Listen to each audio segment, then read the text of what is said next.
Hey guys, yo, what's up, and welcome to a review video right here on JumpInsideGames. And today we're doing Alone in the Dark. It's a video game that's out very recently, and I can't wait to show this to you.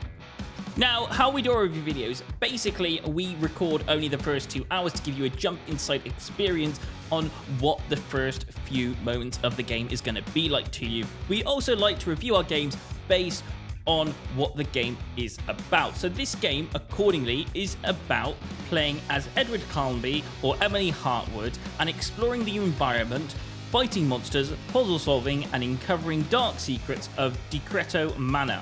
We also want to mention that this game is also a little bit free roam, which is quite exciting. I didn't expect that, and you know what? I'm really happy for it. I thought this was going to be a story game where you had to follow a path. No, you can actually explore the whole mansion how you feel. Now, without no further ado, let's get started. My uncle's not well, Mr. Carnby. I want to make sure he's all right. Then what's my part in this? You couldn't get a cab? I just wouldn't feel safe going alone.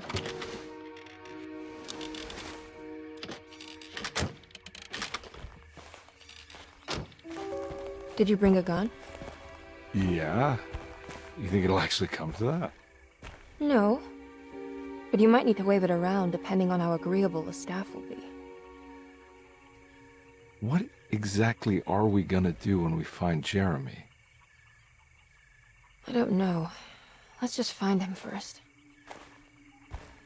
So one thing that's quite interesting that I wasn't expecting is that you can actually pick if you want to be the female character or the male character as you begin the game. And of course we all picked Edward mainly because we all went, hey, it's that guy from Stranger Things. Wait here. I'll go around back. And to be fair, he's actually quite a good voice actor, so I very much enjoy playing as him.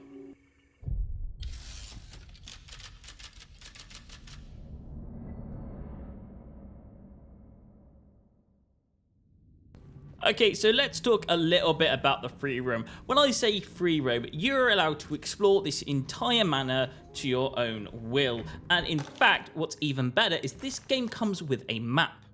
Now, a few things that got me quite confused at first, but turns out all the rooms that are coloured are rooms that I've explored, and all the locked doors are the places I don't have the key to get past to. For those of you who are just playing the game currently, we all probably know the fact that this guy is probably going to talk about keys quite a lot. I need the key. Yes, of course you need the key. You need a key to get through some of these doors in the game, and what you have to do is you generally have to search for some of these keys. These keys will unlock doors and allow you to explore more areas of the game, and different rooms will have different things, but most things will be locked off and you have to find a way to get through places and access them. Now, I'll just give you a bit of a rundown. In this map, you see a lot of different rooms with a lot of different names on, and one of them is called Piazza, which is a nice little platform that runs across the dining room. And you can also pick up the keys in different areas of this whole place. So, for example, I pick up the plaza key, and then I can use that to access the plaza area. Okay, so that was pretty much how you kind of get around and explore the mansion. I'll let you discover that for yourself, but now I'm going to move on to the second part of the video, which is the detective side of this. By the way, just to let you know, I'm playing on standard difficulty, and I'm also playing on old school mode. For anyone who doesn't know, old school mode is for people to figure out everything for themselves, and for modern controls, gives you more smoother experiences by giving you different clues throughout the game. This is a detective game. Please play on old school mode. It's a much better experience. I found it really fun. And if you like puzzle games, then this is definitely the button you want to tick when playing the game. Whoa, pardon me, excuse me. My name is Edward Carnby, private investigator. I hope you don't mind we let ourselves inside.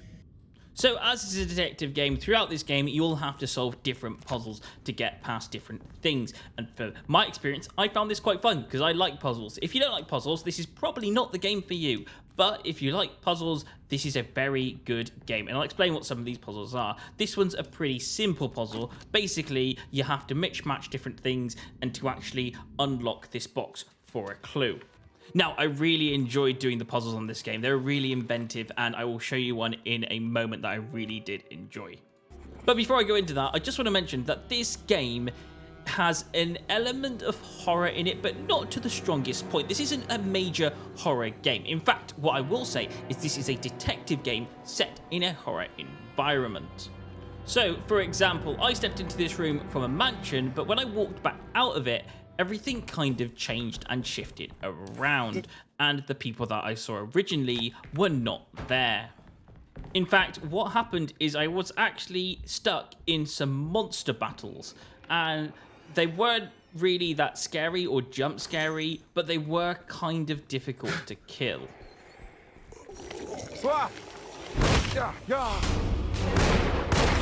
Kind of get trapped in the corner at one point, trying to escape from one of these monsters. I did eventually kill them, but it took a while for me to shoot them dead. Now, not all the time will you have to go into a room and everything will turn to monster fighting. Sometimes you go into a room and bats will fly across and the floor will turn to liquid and you'll have to find a way to get out of it. For this one, I had to find some bolt cutters to unlock the door. After that, I was all clean and it was all good to go to the next area. What the hell is going on? Which is what we all say to ourselves when we get transported into the realm of oblivion. So here's the puzzle that I was on about, and this is where it really got exciting for me. I had to turn over the correct paintings to find out certain names. The names were correspondent to this picture on the wall, which each name had a number that represented them. Each number had a symbol that also represented them, which unlocked a drawer which gave me my next clue. Anyway, I'm going to finalize this as a rating, and I'm going to rate this in two ways. First off, I'm going to rate this as a horror game. If I'm going to rate this as a horror game, I'm kind of going to give it a 2 or 3 out of 10 because I just don't think that this game summed up a horror game for me. So, no, I really didn't find this horrifying. However, if I have to rate this as a detective game, I'm going to rate it as an 8 out of 10. Yes, it hits all those detective marks. There are different clues in different rooms. It's very much about discovering things and finding clues. And if it's something that you like doing, if you're a detective game, if you're a big Sherlock fan, if you're a big LA Noir fan, then this game definitely hits all those ticks just for you. So without no further ado, I will rate this game as a detective game, and I will rate this game as an 8 out of 10. If you're into detective games, definitely check this game out. Anyway, without no further ado, thank you so much for watching, and I will see you guys on another Jump Inside video. Thanks for watching, and goodbye.